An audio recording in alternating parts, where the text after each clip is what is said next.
이 나이트 게임 3경기가 남았는데, 예, 저의 개인적인 사정으로 인해서 좀 스튜디오에서 녹화가 좀 어려워졌고, 그래서 이제 이 3경기는 류재경 PD와 제가 통화로 이렇게 얘기를 좀 해보기로 했습니다. 일단 가장 먼저 살펴볼 경기는 미네소타 바이킹스와 시애틀 시옥스의 썬데이 나잇 풋볼 경기인데요. 이 경기 27대 26, 시옥스가 승리를 가져간 경기였습니다. 1승 3패 팀과 4승 무패 팀이 맞붙었는데 경기 자체는 굉장히 팽팽했습니다. 그리고 냉정하게는 바이킹스가 조금 더 우위에 있었던 그런 경기였어요.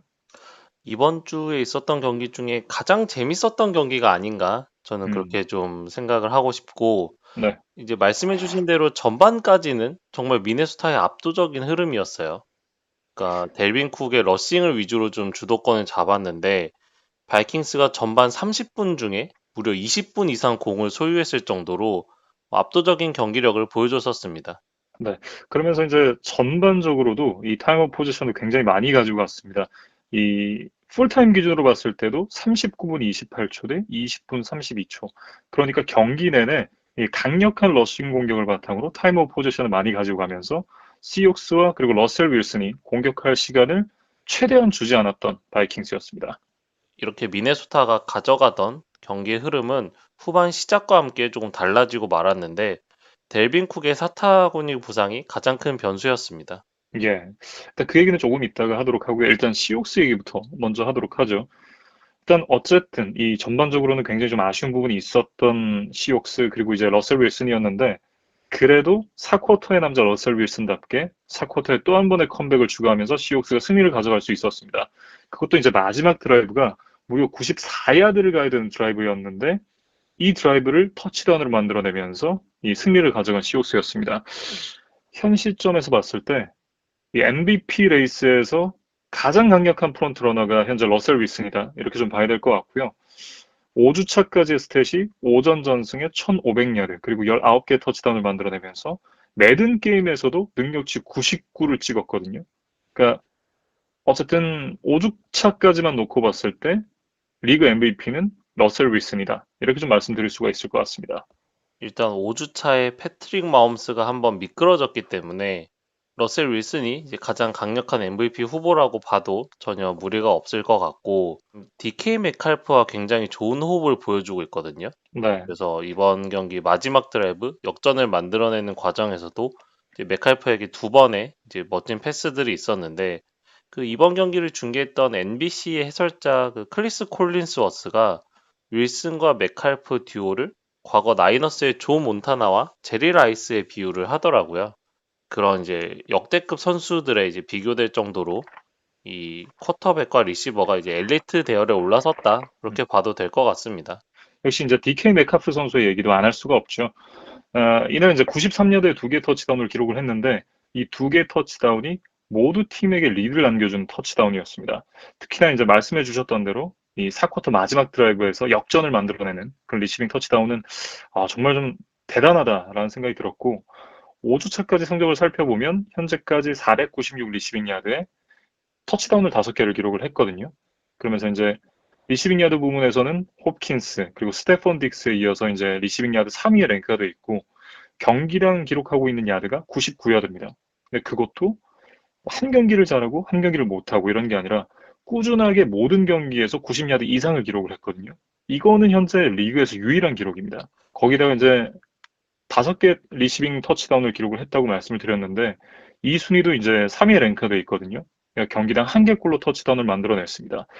현 시점에서의 퍼포먼스만 놓고 봤을 때 리그 탑3에 충분히 들어갈 만한 리시버 그렇게 볼 수 있을 것 같아요. 기존의 리시버 3대장이라고 불리던 훌리오 존스 같은 경우는 이번 시즌에 이제 부상 때문에 좀 많은 출전 시간을 가져가지 못하고 있어요. 그리고 안토니오 브라운 같은 경우에는 아예 팀을 구하지 못했기 때문에 뭐 NFL 무대에서 지금 얼굴을 볼 수가 없는 상황이거든요. 그래서 리시버진에도 좀 세대 교체가 되고 있는데 그 새롭게 등장하는 뭐 대표 주자가 이 DK 메칼프라고 볼 수 있겠습니다. 만약에 이 정도 성적을 계속해서 꾸준하게 내준다고 하면 이걸 시즌 전반적으로 놓고 봤을 때 1587야드에 16개의 터치다운을 기록을 하게 되는데 이게 환산하니까 더 대단해 보이죠. 팀 동료 자말 아담스가 이 디케 메카프에 대해서 새로운 시대의 메가트론이다라는 엄청난 칭찬을 할 정도로 현재 굉장히 좋은 퍼포먼스를 보여주고 있습니다. 그러니까 메가트론에 비유될 정도로 이제 압도적인 피지컬과 이제 빠른 스피드 이 두 가지를 모두 갖춘 것이 메칼프의 장점이거든요. 예. 그러면서 상대 수비로 하여금 좀 어떻게 막아야 될지 좀 답이 안 나오는 선수다. 좀 저는 그렇게 말씀을 드리고 싶습니다. 바이킹스에 대해서 좀 얘기를 해보면 바이킹스는 굉장히 아쉬운 부분이 여럿 있었습니다. 일단 이제 말씀해 주셨던 대로 델빈 쿡 선수가 이 사타구니 부상을 입었고 3쿼터 중반에 커크 커즌스가 정말 말도 안 되는 인터셉션을 던지면서 이제 공격권을 넘겨주고 그게 또 이제 나중에 득점으로 연결이 됐었는데 이건 사실 이제 커즌스가 커즌스를 한 부분이라고 봐야 되지 않나. 이 경기 전반적으로 이제 커크 커즌스의 퍼포먼스가 굉장히 좀 좋았던 편이었습니다. 그러니까 커즌스 치고는 굉장히 잘했던 경기였지 않았나. 그것도 이제 시옥스를 잡을 뻔했으니까. 근데 이제 제일 아쉬웠던 부분은 이 4쿼터 마지막 26대 21, 이 포스 앤 인치 상황에서 이제 고포리스를 시도했다가 실패를 하게 됐던 부분입니다. 그러니까 뭐 시도를 하고 나서 성공을 했고, 그리고 이제 경기를 이겼으면 이제 결과가 정당화가 됐을 텐데, 근데 그게 아니어서 이제 왜 필드골을 안 찾는지에 대한 얘기들이 계속해서 나오고 있거든요. 물론 아쉬운 부분은 맞습니다. 그리고 이 부분은 사람마다 좀 생각이 다 다를 수 있을 것 같은데, 저는 개인적으로는 아쉽지만 진모의 결정을 좀 존중을 해야 되지 않나 이런 생각을 좀 해봤습니다. 왜냐하면 일단 진모 감독이 굉장히 보수적으로 운영을 하는 감독인데 이날 시옥스를 상대로 이제 세 번의 포스다운 컨버전을 시도를 했습니다. 그리고 앞선 두 번의 포스다운 컨버전을 모두 성공을 시켰던 바이킹스였기 때문에 이걸 성공시키면 또 경기가 바로 끝나는 상황이었고요. 더군다나 이날 이제 바이킹스의 러싱을 생각을 하면 그리고 시옥스의 런 디펜스를 생각을 해보면 충분히 시도를 해볼 만한 상황이었다라는 생각이 좀 들어요.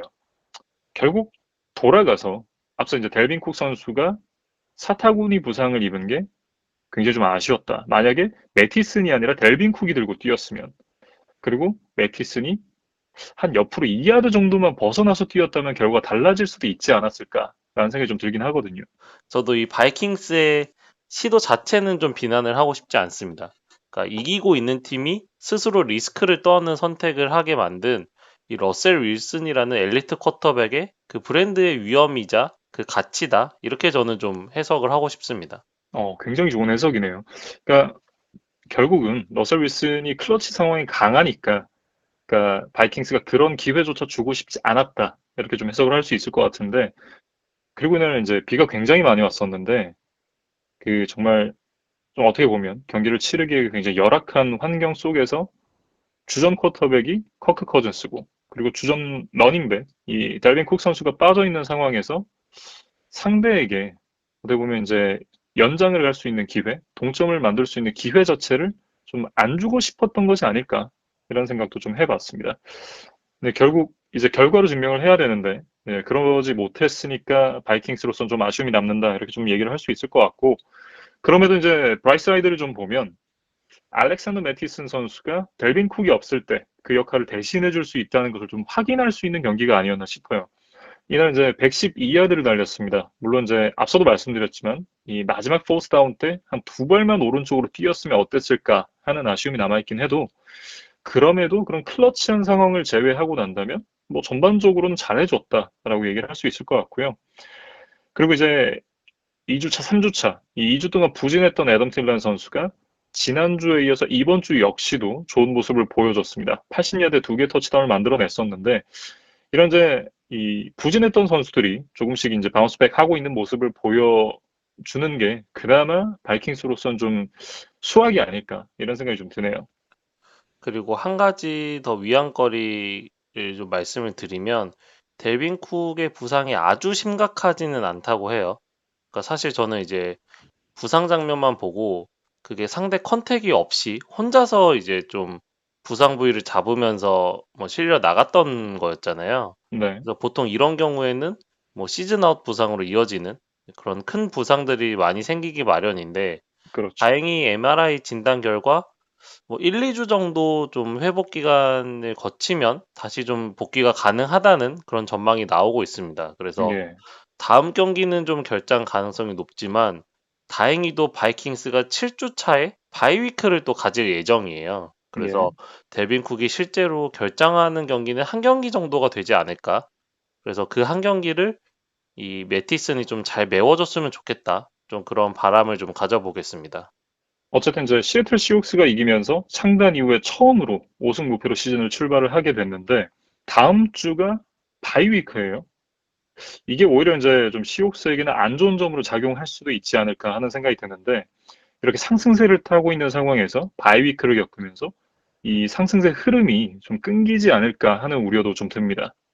항상 쫄깃한 극장 경기를 하기로 유명한 시애틀인데 어쨌든 이번 5주차 경기는 해피엔딩으로 끝났습니다. 그리고 6주차에 이제 한 주간 쉬어가게 됐는데 이것이 좀 어떻게 변수로 작용하게 될지 좀 7주차 경기도 좀 지켜보셔야 될 것 같아요. 네, 이렇게 이제 미네소타 바이킹스와 시애틀 시혹스의 경기에 대해서 얘기를 해봤습니다. 자, 다음 살펴볼 경기는 LA 차저스와 뉴올리언스 세인츠의 먼데이 나잇 풋볼 경기가 되겠는데요. 이 경기는 30대 27, 세인츠가 연장 승부 끝에 승리를 가져갔습니다. 일단 이제 먼데이 나잇 풋볼, 그리고 다음 주가 바이위크인 두 팀 간의 맞대결이었는데요. 그래서 그런지 이제 양 팀 모두 굉장히 좀 치열한 승부를 펼쳤고, 결국 연장까지 이어진 승부 끝에 세인츠가 승리를 가져갔습니다. 아마 좀 차저스 입장에서는 이길 수 있는 경기인데 놓쳤다 하는 아쉬움이 좀 들 것 같아요. 그러니까 앞서 살펴봤던 미네소타와 시애틀의 경기와 조금 비슷한 양상으로 흘러가지 않았나 싶습니다.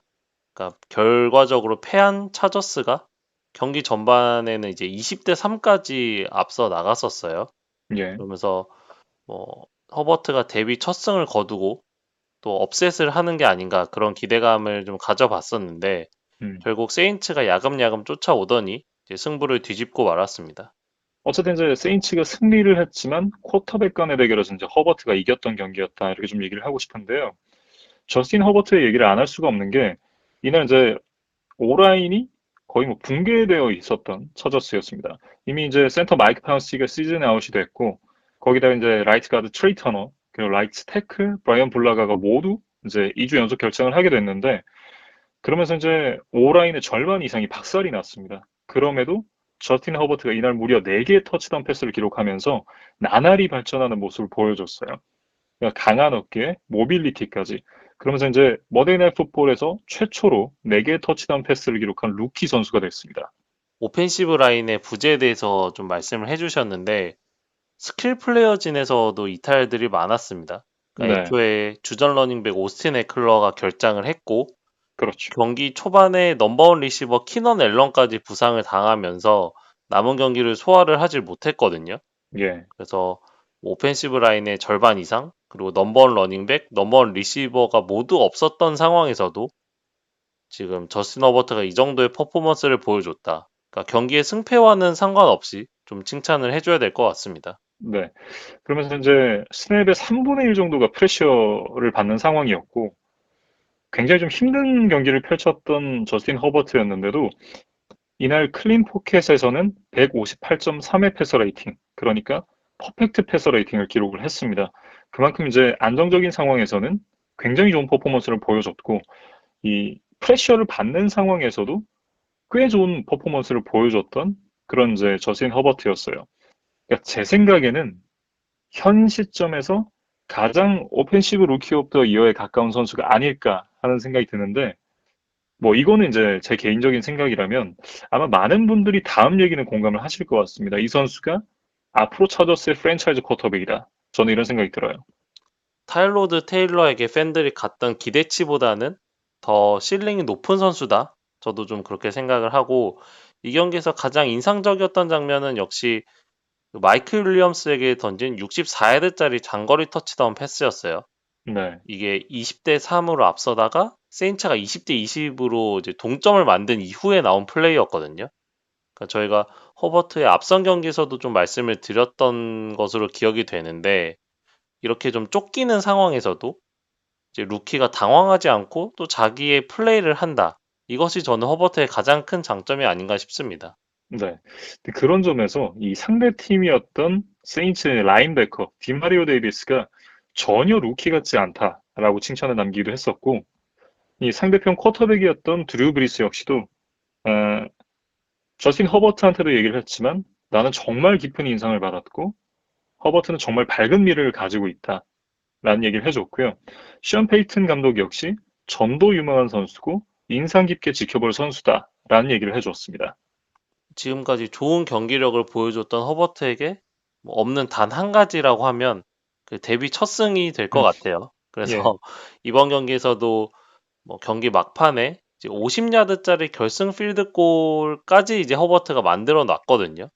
그런데 이제 이 필드골이 골대를 맞고 나오면서 이제 실패가 됐고, 이후에 이제 연장전에서는 뭐 세인츠가 필드골을 넣고 차저스가 공격에 실패하면서 이번에도 좀 데뷔 첫 승에 실패했던 이제 저스틴 허버트가 되겠습니다. 그러니까 차저스 입장에서는 일단 이 키가 베즐리를 좀 믿을 수가 없다라는 얘기를 해야 될 것 같습니다. 엑스트라 포인트도 하나 놓쳤고 이 4쿼터에 말씀해 주셨던 이제 게임 위닝 필드 골이 이제 노아웃이 되면서 연장으로 이어졌거든요. 거기다가 연장 이 필드 골을 얻어 맞고 나서 그 다음 드라이브에서 서드 다운 때 이제 KJ 힐 선수가 클러치 드랍을 합니다. 이 드랍만 아니었어도 결과는 좀 달라지지 않았을까. 물론 이제 승부의 만약은 없다지만 그런 생각을 좀 하게 만드는 플레이들이 여럿 있었거든요. 그러니까 이런 부분들이 차저스로서는 굉장히 좀 아쉬웠을 것 같다라는 말씀을 드리고 싶고요. 지난 시즌에 이어서 이제 차저스가 계속해서 이제 경기들을 원 포지션으로 패배를 하는 모습을 보여주고 있는데 그렇다고 해도 아마 팬분들은 이제 저스틴 허버트 선수의 활약 덕분에 경기를 좀 흐뭇하게 지켜보고 계시지 않을까 이런 생각을 좀 하게 되네요. 이번 시즌은 지금 이미 1승 4패가 됐기 때문에 현실적으로 플레이오프 진출을 노린다는 것이 쉽지는 않은 상황입니다. 네. 그래서 이번 시즌은 이제 허버트의 가능성을 엿보는 것에 좀 만족을 해야 될 것으로 보입니다. 스윙치 얘기를 좀 해보면 일단 드류 브리스 선수가 이 마이클 토마스가 없는 경기들에서 확실히 좀 예전 같지는 않은 모습을 보여주고 있습니다. 그런데 이날 경기를 앞두고 마이클 토마스 선수가 이제 훈련 중에 팀 동료인 CJ 가드너 존슨 선수와 주먹 다짐을 하면서 팀 규정에 의해서 이제 출장 정지를 먹었어요.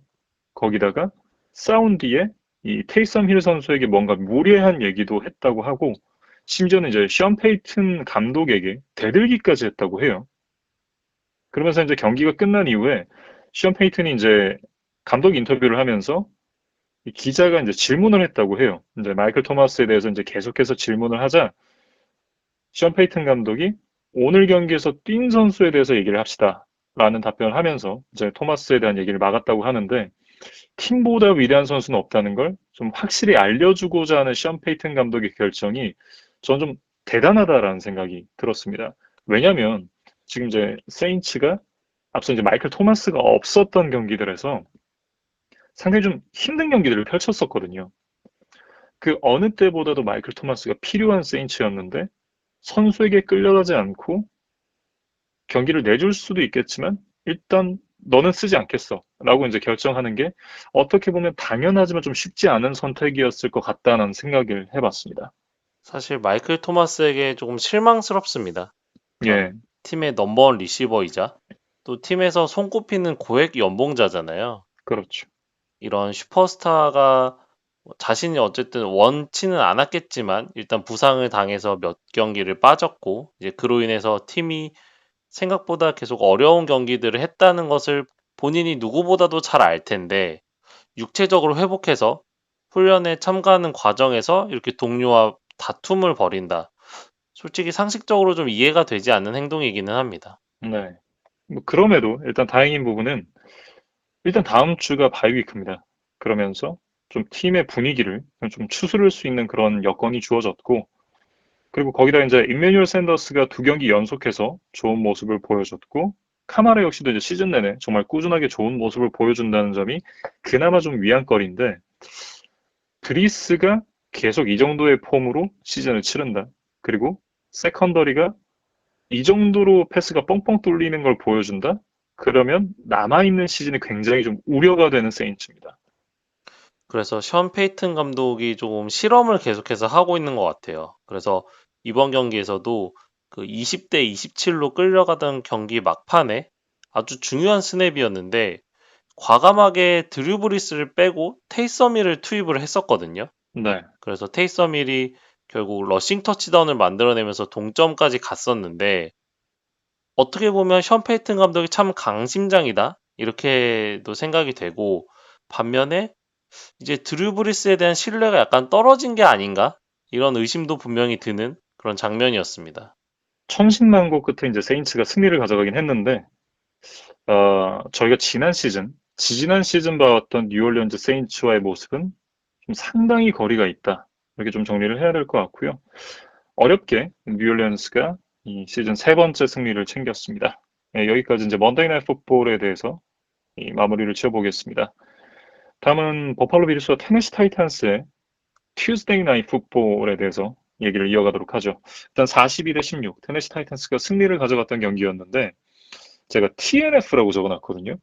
그러니까 TNF라고 적어놨는데 이게 자연스럽게 Thursday Night Football처럼 이제 얘기를 할 뻔했습니다. 그만큼 이제 Tuesday Night Football이 잘 없었다 이런 말씀을 드려야 될 것 같은데요. 역대로 봤을 때는 세 번째, 그리고 1970년 이 NFL이 합병된 이후에는 두 번째 Tuesday Night Football이었다고 해요. 바로 이제 코로나 바이러스 때문에 이제 Tuesday Night Football이 성사가 됐는데 지난주에 이 테네시 타이탄스의 확진자가 굉장히 많이 나왔잖아요. 그러면서 4주차 경기가 취소됐고 5주차 경기는 이제 현지 시간 화요일, 우리 시간 이제 수요일로 미뤄졌는데 그러면서 이제 풋볼 팬들 입장에서는 월요일, 화요일, 수요일 아침에 경기가 매일 있어서 좀 좋았다. 좀 이렇게 얘기를 하면서 시작을 해야 될 것 같습니다. 풋볼이 항상 한국 시간 월요일 새벽에 많은 경기들이 진행이 되잖아요.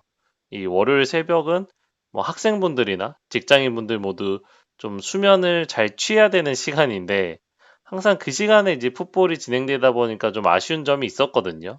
네. 그런데 뭐 코로나19 사태 때문이기는 하지만 이렇게 풋볼이 여러 날에 걸쳐서 또 펼쳐지니까 또 그 나름의 또 매력이 있었습니다. 저도 매일 아침에 이제 경기가 있어서 굉장히 좋았었는데 마지막 튜즈데이 풋볼 경기가 언제 있는지 좀 찾아봤었거든요. 이게 2010년 12월 28일이었다고 해요. 그때 당시 이제 미네소타 바이킹스와 필라델피아 이글스의 경기였는데 당시 이제 조 웹이라는 선수가 이끌던 미네소타가 마이클 빅이 뛰던 이글스를 상대로 이제 승리를 거뒀다고 합니다. 그리고 그 전에 펼쳐진 화요일 경기가 1946년으로 거슬러 올라가야 된다 그래요. 그러니까 정말 오랜만에 이 튜즈데이 풋볼이 열렸던 5주차였습니다. 그 2010년에 왜 투스데이 나잇 풋볼이 벌어졌었는지 조금 네, 찾아보니까 당시 많은 양의 눈이 이 필라델피아 지역에 예보가 되어 있었다고 하더라고요. 그래서 네, NFL이 좀 선제적인 조치로 이제 뭐 선수들 보호와 함께 뭐 팬분들도 좀 경기장에 편하게 와서 볼 수 있게 하기 위해서 미리 이제 화요일 저녁으로 이제 경기 시간을 옮겼던 게 이 투스데이 나잇 풋볼이 성사되는 그런 배경이었습니다. 네. 아무튼 이제 본격적으로 경기 얘기로 들어가 보면 이날 경기는 무패 팀들 간의 맞대결이었습니다. 그리고 이 경기에서 코로나 바이러스 때문에 4주차에 바이위크를 가졌던 테네시 타이탄스가 승리를 가져왔었는데요. 이날 레드존에서 정말 완벽한 모습을 보여줬었던 타이탄스였습니다. 레드존에 들어가면 모두 터치다운으로 연결을 했고 이날 단 하나의 턴오버도 단 하나의 색도 허용하지 않았습니다. 그 지난 시즌 후반에 이제 테너힐의 포텐이 터지면서 막강했던 테네시의 공격력, 네. 그거를 오랜만에 또 다시 볼 수가 있었어요. 이날 이제 테너힐 선수가 28번의 패스 시도에 21번 성공, 75%의 패스를 성공시켰고 195야드에 3개 터치다운, 러싱 터치다운까지 하나를 기록하면서 굉장히 좋은 모습을 보여줬습니다.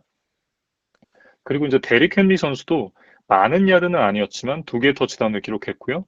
그리고 가장 인상적인 장면은 역시나 조시 노먼 선수를 날려버린 스티프암이었죠. 네, 거기다가 아마도 이제 타이탄스 입장에서 가장 반가웠던 부분은 AJ 브라운 선수의 복귀였을 것 같습니다. 복귀하자마자 82야드의 터치다운을 또 기록을 했습니다.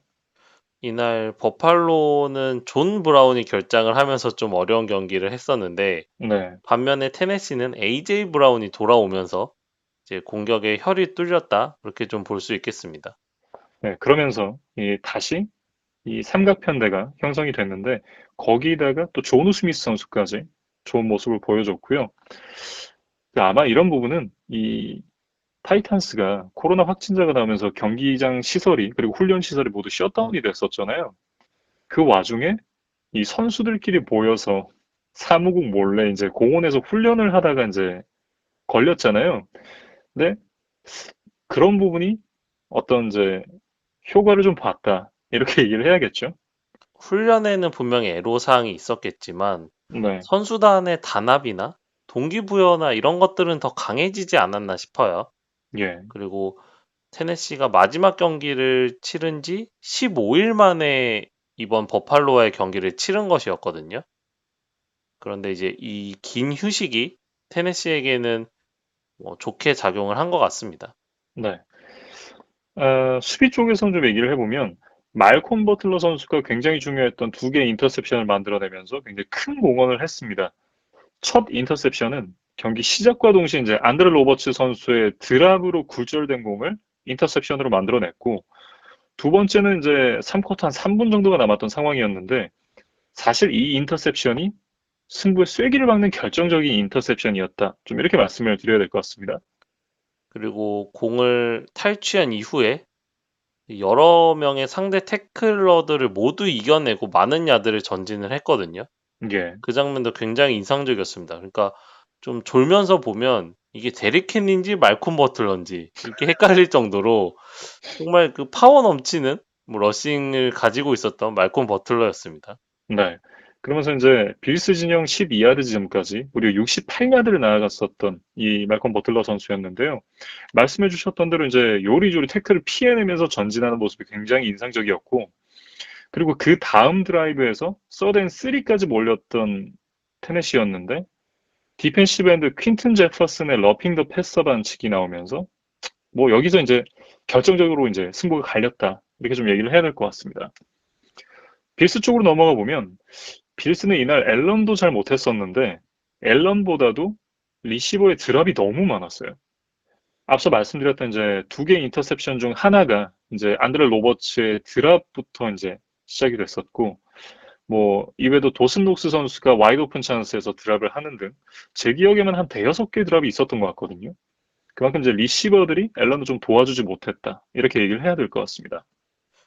빌스는 경기 일정이 꼬이면서 이 부분이 선수들의 전반적인 컨디셔닝 관리 그리고 리듬이 좀 깨지는 결과로 나타나지 않았나. 그래서 이전에 이제 4연승을 할 때의 버팔로의 모습은 분명히 아니었던 것 같아요. 음. 그리고 이제 말씀해 주셨던 부분에 또 하나 큰 부분이 이 트레비어스 화이트 선수가 없었던 부분, 그 부분을 좀 짚고 넘어가야 될 것 같은데요. 데뷔 이후에 트레비어스 화이트가 처음으로 결장하는 경기였습니다. 그러니까 물론 이제 타이탄스가 그리고 에이제 브라운 선수가 잘하기도 했지만 이날 화이트의 빈자리가 굉장히 컸습니다.